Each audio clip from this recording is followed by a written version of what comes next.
Everyone, welcome back to Nainika's corner and I am Nainika. यहाँ हम बात करते हैं skin care, hair care, self care, wellness tips के बारे में। मॉनसून एक ऐसा सीज़न है जहाँ पर एक प्रॉब्लम तो कॉमन है and that is excessive hair fall.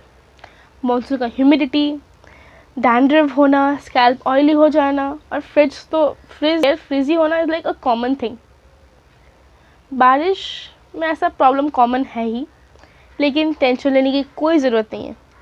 आज मैं आपके साथ डिस्कस करने वाली हूँ एक ऐसा hair care routine which is going to be the ultimate hair care routine for everyone, where we are going to talk about diet, routine and everything. So without any further delay, let's check out what needs to be done.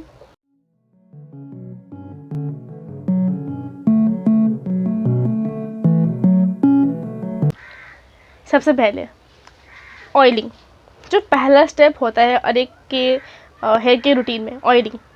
लेकिन oiling से भी ज़्यादा important है combing.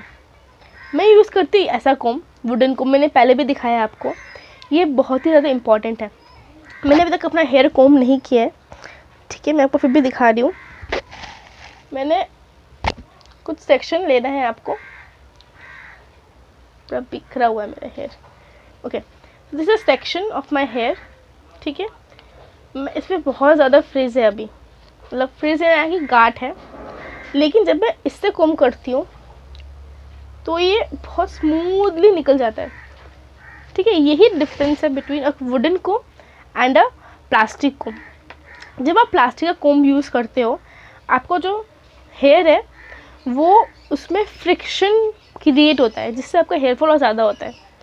So the very first step is to use a wooden comb. अगर आपके scalp में dandruff है तो आप नीम का यूज़ करो। दिस इज़ अ बैम्बू कोम। मेरे पास और एक है, वो है नीम का। ऐसा ही दिखता है सेम, बट वो नीम का स्मेल आता है नीम का, ठीक है। इसमें कोई स्मेल नहीं है, ये क्योंकि बैम्बू का है। तो the first step is using a wooden come.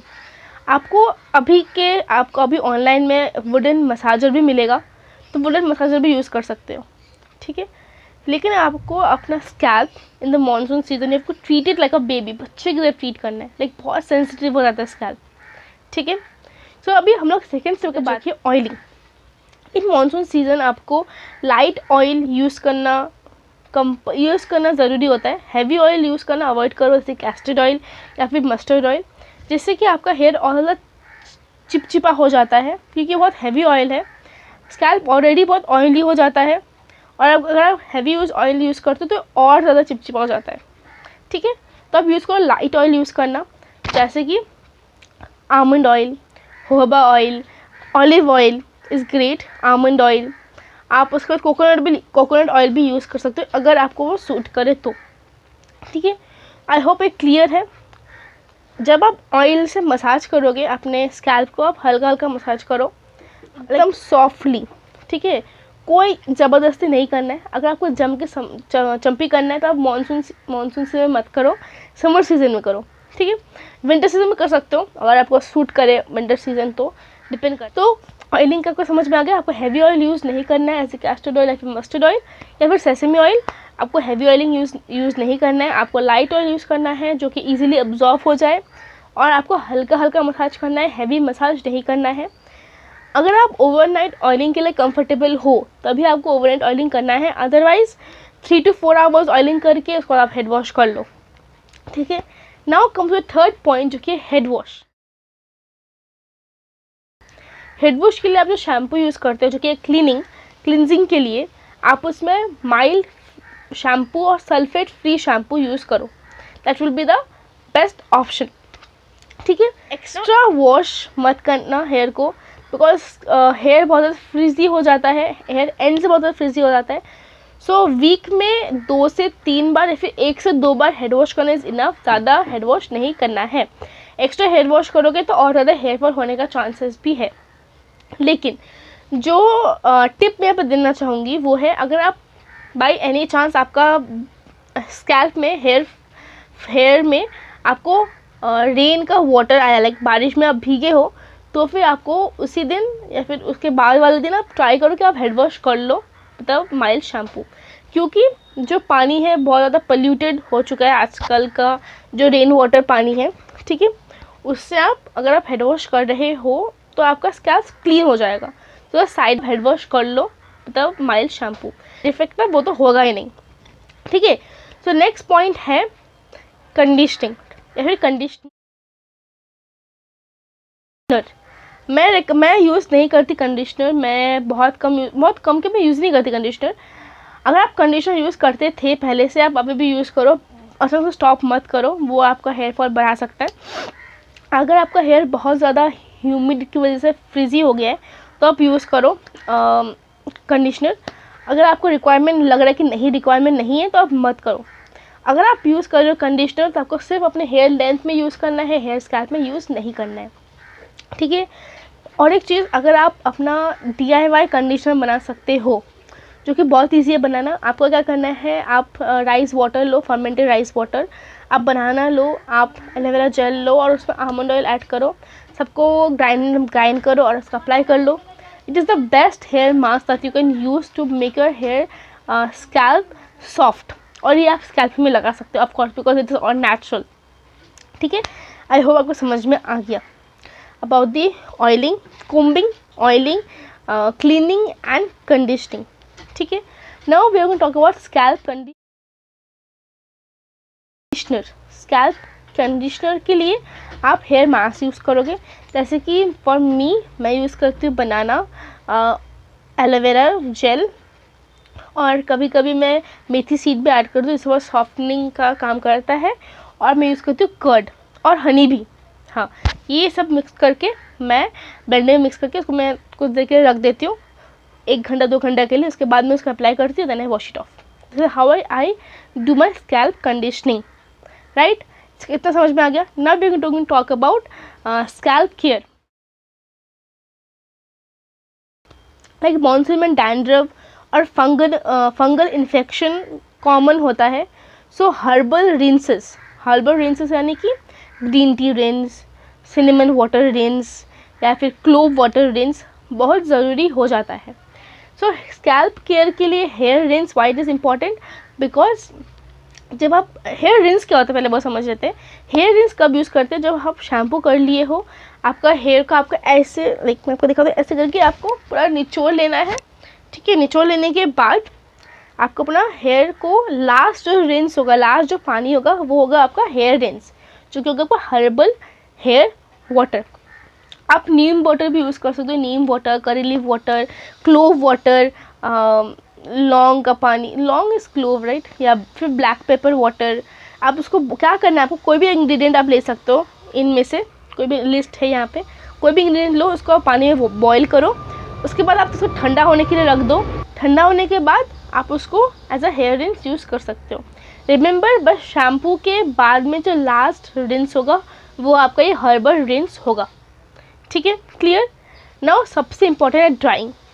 Wait hair को कभी भी एग्रेसिवली कोम या फिर ड्राई नहीं करना है, इससे आपका हेयर फ्रीजी हो जाएगा, इससे आपका हेयर फॉल भी बढ़ जाएगा, राइट। सो पहले इसको हल्का हल्का ड्राई होने दो, लाइक हल्का ड्राई हो जाएगा। उसके बाद आपको, जैसे मैंने मेंशन किया, वुडन कोम लो, हल्का हल्का नीचे से हल्का हल्का कोम करो, ठीक है। अगर आपको लग रहा है कि आपके हेयर में सीरम ज़रूरी है, तब सीरम यूज़ कर सकते हो market based. Otherwise if you want some homemade DIY, आप aloe vera gel plus argan oil या फिर होहोबा ऑयल या फिर ऑलिव ऑयल मिक्स करके, कोई भी एक oil plus aloe vera gel mix करके आप यूज़ कर सकते हो as a hair serum in your only length. आप स्कैल्प में भी लगा सकते हो, लेकिन स्कैल्प ऑयली हो जाएगा, तो नो रिक्वायर्ड। आप बस अपने जो हेयर लेंथ है उसमें आप लगाओ, ठीक है, समझ में आ गया, ओके। नाउ इन सभी स्टेप्स के बाद जो last but not the least but the most important step is about your diet. आपको मानसून में अगर आपको हेयर केयर करना है, like proper hair care routine follow करना है, तो आपको अपने डाइट में भी फोकस करना पड़ेगा। फॉर एग्जाम्पल दिस, क्या है ये, पानी। आपको अपने हाइड्रेशन को मेंटेन करना पड़ेगा, बिकॉज अगर आपका हेयर फ्रिजी हो रहा है, that means your water level in your body is very low. So first is hydration, जितना पानी पियोगे उतना स्किन भी हाइड्रेट रहेगा, बॉडी भी हाइड्रेट रहेगा, पर हेयर भी हाइड्रेट रहेगा, जिससे कि फ्रीज होने का चांसेस बहुत कम हो जाएगा। ठीक है, उसके बाद नेक्स्ट इज डाइट में, और diet in the sense diet में तो पानी भी आ गया, hydration. Next is curry leaves, consume curry leaves daily, 4 to 5 to 6 maximum 6 consume करो डेली बेसिस में। इसका कोई भी टेस्ट नहीं होता। लाइक मेरे घर में पूरा पेड़ पड़ा हुआ है, आपको दिखाऊंगी साइड में, उस पेड़ से मैं लेती हूँ डेली, वॉश करती हूँ, मैं डेली खाती हूँ, daily, like I never miss it. उसके बाद अगर आपका डाइजेशन का कोई प्रॉब्लम नहीं है तो आप मेथी का पानी भी ले सकते हो डेली बेसिस पे, इन एम्प्टी स्टमक। रात में सोख करके रखो in glass of water, like 1 glass of water, adding 2 tablespoons of methi or 1 tablespoon of methi, soak it for overnight and in the next morning आप उसको स्टेन करो और उसको खा लो, पी लो। करी पत्ता का खाना है, मेथी पानी को आपको पीना है। उसके बाद आप ड्राई फ्रूट्स ले सकते हो, आप फ्रूट्स ले सकते हो, आप सलाद लो, आप कर्ड लो। आपका जो प्रोटीन का लेवल है डाइट में उसको मेंटेन रखो, विटामिन्स मिनरल्स लो, हेल्दी डाइट लो, नो जंक फूड, लाइक कुछ भी अनहेल्दी मत खाओ, बाहर का मत खाओ, ज़्यादा ऑयली फूड मत खाओ। ये सारे जो लाइफस्टाइल चेंजेस अगर आप करोगे आपको ओवरऑल हेयर में आपको फ़र्क दिखेगा। Just mark my word, take challenge for at least 15 days, क्योंकि 2 हफ्ता लगता है आपको बॉडी को समझने में कि what is going inside our body. So sorry मेरा वॉइस थोड़ा ख़राब हो गया। सो 15 days लगातार आप ये फॉलो करो, एंड देन नेक्स्ट 15 days आप खुद को चैलेंज करो कि ये सच में काम हो रहा है कि नहीं, तो देखते हैं, ऐसा करके आप खुद को चैलेंज करो। ठीक है, अगर 1 month के बाद आपको कोई भी फ़र्क नहीं पड़ा after this discipline hair routine for external and internally, अगर आप करने के बाद आपको कोई फ़र्क नहीं पड़ा, तो write down in the comment section आप जस्ट लिख दो कि नहीं काम करा, आपका बात नहीं सुनेंगे हम। ठीक है, but you have to follow it like in a proper manner, आपको डिसिप्लिन में फॉलो करना पड़ेगा। The combing, oiling, cleaning, scalp routine, scalp care, drying, diet, आपका जो हाइड्रेशन फैक्टर है, प्रोटीन, विटामिन्स, मिनरल्स, सब कुछ आपको प्रॉपर वे में बैलेंस करके अगर आप करोगे, उसके बाद जब रिजल्ट नहीं मिला तब आप मुझे बताना, लेकिन आपको फॉलो करना पड़ेगा, राइट। और एक चीज़, if you have any internal deficiency, for example अगर आपको विटामिन B12 और विटामिन D अगर आपको डेफिशिएंसी है बॉडी में, तो हेयर फॉल होना इज़ लाइक लाजमी, you can complain about it. अगर आपका ये सारे डेफिशिएंसीज भी नहीं है बॉडी में, then you are also facing hair fall, then there is something you need to research, right. लेकिन आप टेस्ट करो, अगर आपको बहुत एक्सेसिव हेयर फॉल हो रहा है प्लीज़ डॉक्टर को कंसल्ट करो। अगर आपको हार्मोनल डिसबैलेंस की वजह से भी अगर हेयर फॉल हो रहा है, डॉक्टर से बात करो। कंज्यूम या सप्लीमेंट्स अगर आपको रिक्वायरमेंट है, डेफिशिएंसी को कंप्लीट करो, everything. If you do a full package you will get a full package advantage. ठीक है, सो इतना ही था, ये सिंपल रूटीन फॉलो करो और मॉनसून के हेयर फॉल से बचो। ज़्यादा स्ट्रेस मत लो, स्ट्रेस को अवॉइड करो। अगर आपको ये फुल रूटीन, डाइट और सब कुछ आपको हेल्पफुल लगे, सो make sure to hit that like button and share it with your friends and family members जो आप hair fall face कर रहे हैं। Also if you want to see that what is the next video, then go ahead and hit that subscribe button and make it grey in color, और bell icon भी click कर दो। Also I hope आपने मेरा जो 1 ingredient hair care challenge है वो देखा होगा, अगर नहीं देखा उसको भी देखो, उसका भी लिंक डिस्क्रिप्शन बॉक्स में है। See you soon in my next episode, तब तक के लिए bye bye, take care and Radhe Radhe.